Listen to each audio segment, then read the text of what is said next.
At 142 pounds, last year's runner-up, Gerry from Fresno State, came into these championships the number 2 seed. He went up against undefeated senior Alan Freed from Oklahoma State, one of the true team leaders of the Cowboys. I try to lead by example. I don't try to get in people's faces and tell them what to do. I want them to maybe, if they want to, they can take notice of me and learn something from me if they'd like to. But if they don't, then fine. And if they want help, I'll always give it to them. Freed is the leader of the Cowboy team, but he also took the lead in this match, gaining this takedown to take a 2-0 lead against Abbas. Both these wrestlers are takedown specialists. Abbas was able to get an escape and then get a takedown of his own to take the lead 3-2.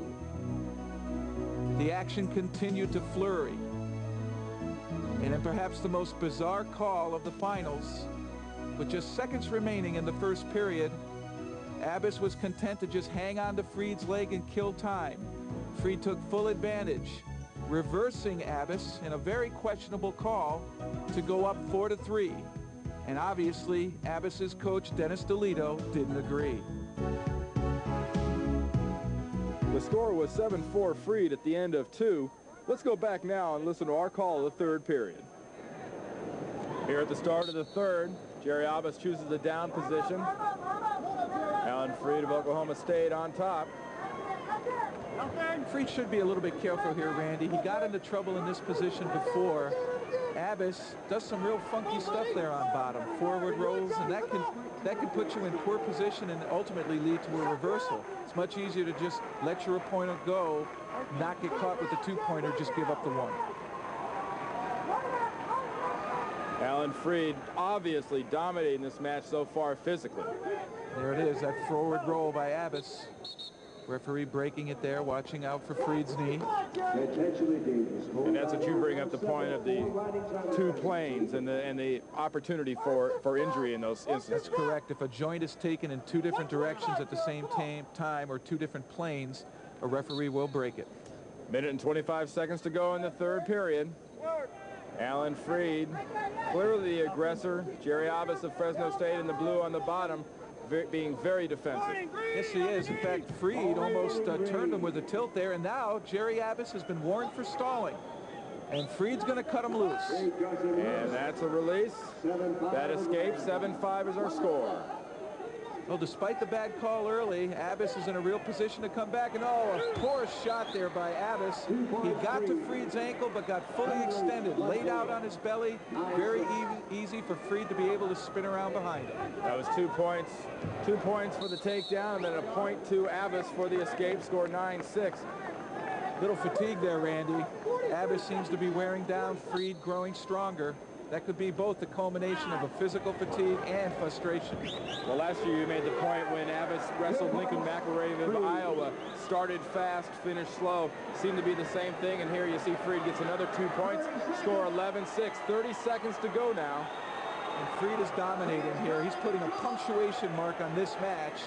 He lost twice before in the finals, and coming into this bout, he's been averaging over 16 points a match in this tournament. And that's 3 more points for Freed with the near fall, making the score 14-6. He also has riding time locked to this point with over 2 minutes of riding time, so really make the score 15-6 Freed. Freed combined toughness and technique. He looked great here. Alan Freed has been frustrated in the past, but now he's Oklahoma State's first champion of '94.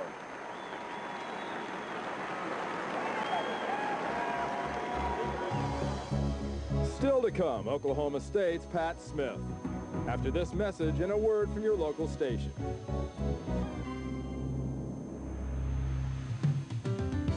For the past 2 decades, the University of Iowa has been the dominant team at these wrestling championships. In that time, the Hawkeyes have won 14 national championships. The inspirational leader of Iowa during this dynasty has been their coach, the legendary Dan Gable, who during his high school and college career chalked up an astonishing record of 182-1.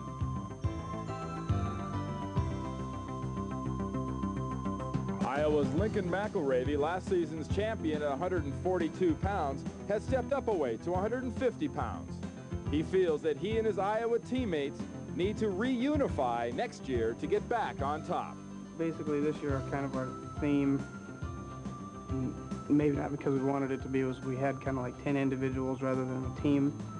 So there was really no leader for the 10 individuals.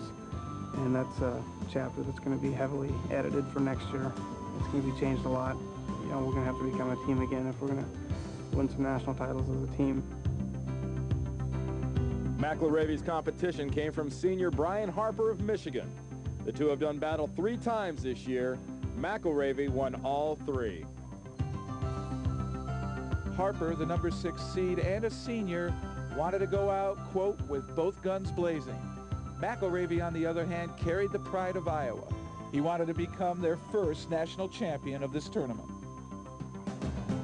The first period was scoreless and a real struggle, both physically and emotionally.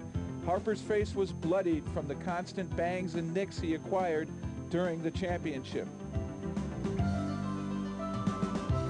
while McElravy was frustrated by the